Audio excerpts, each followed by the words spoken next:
Why Call of Duty Modern Warfare sucks, except it doesn't.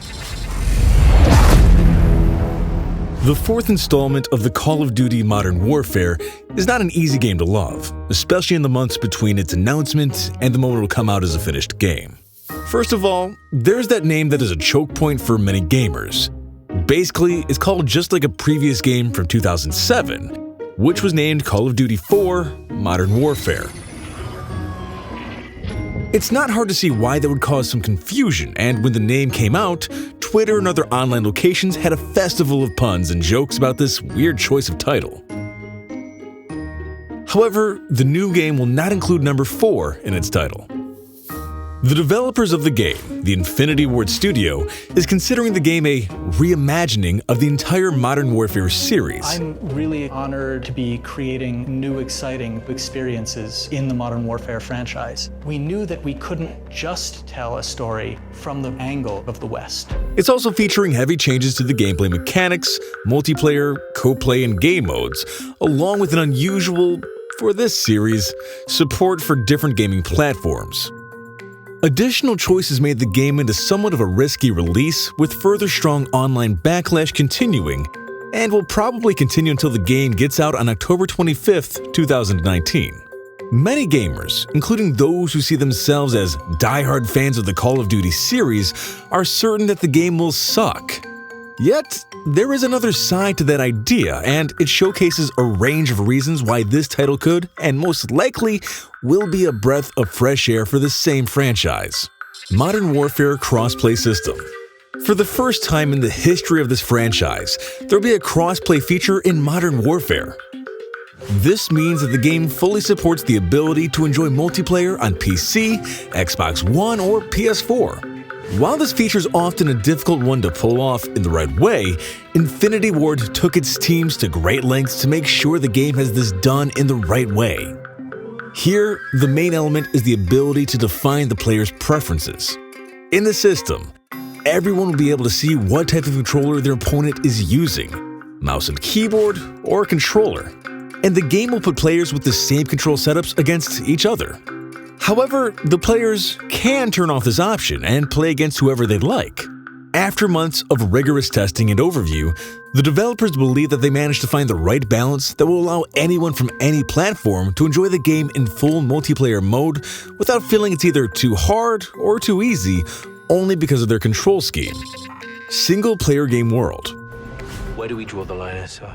You draw the line wherever you need it. The game is not turning its back to its famous single-player campaign.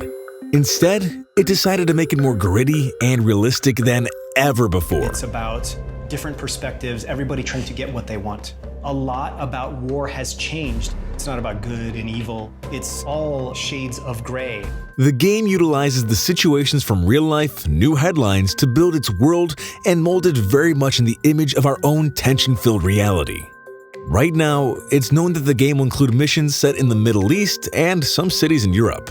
The game will include an action after a terror attack in London's Piccadilly Circus, where an SAS team is on the hunt for a terror cell leader. Chemical weapons are now in the wild. Fix it. At the same time, like in most Call of Duty games, it'll constantly shift perspectives between different characters. Some missions will be set inside of super-armed and trained Special Forces operators that have access to the highest technological solutions. Other missions will place the players in the role of a rebel freedom fighter who are engaging a much more capable force as they use guerrilla tactics and improvised low-tech weapons. The invaders of my country have no regard for human life. One such mission will place the players in the role of Farah, whose town was first bombed and then invaded by the Russian armed forces, similar to the real-life events of the war in Syria. Farah! Let's talk! I need your help. This type of shifting roles is an excellent balance of primitive and advanced, allowing the players to enjoy the campaign and its overall story without getting bored with repetitive gameplay. Add to those tough moral choices and ethical decisions that are present throughout the game, and you get a very interesting single-player campaign. There is little doubt that those who enjoy this type of military fiction will enjoy the content very much, and potentially find it most interesting among all of the recent Call of Duty games, most of which slid towards the more unrealistic world-building approach. Customization and gunsmithing. Call of Duty always carried out a lot of respect for the weapons that are featured in its games. Now, the same was taken a step forward with the new feature of weapon customization. In multiplayer mode, players will be able to customize both their primary and secondary weapon, giving it the mixture they're looking for. At the same time, the game will feature some interesting upgrades.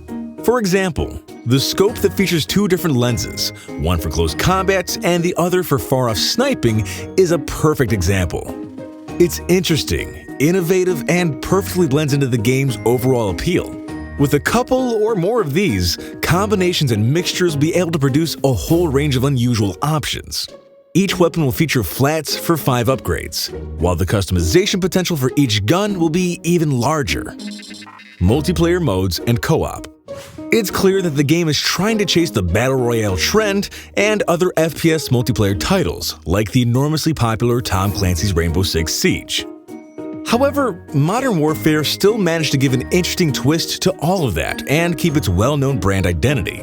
Currently, the details of the multiplayer are not known, apart from the fact that it'll provide a classic FPS experience, but also co-play mode for special missions. While there is no word on Battle Royale mode, it's known that the game will not feature any kind of zombie mode. Add to this Tamagunshi, a parody of the Tamagotchi virtual pet from the 1990s that'll be on the character's wristwatch and which will be fed by their multiplayer kills, and you have something very special. New and welcome chapter.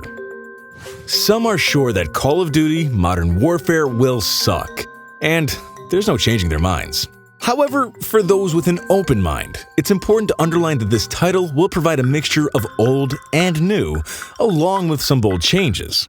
The audience will see how successful these changes are, but right now, the game seems like it will open a fresh and much-needed new chapter in the Call of Duty series. The rules of engagement have changed. If you can't identify the target, you are the target. We produce videos like this every week. If you made it to the end, be sure to subscribe to the channel for more content.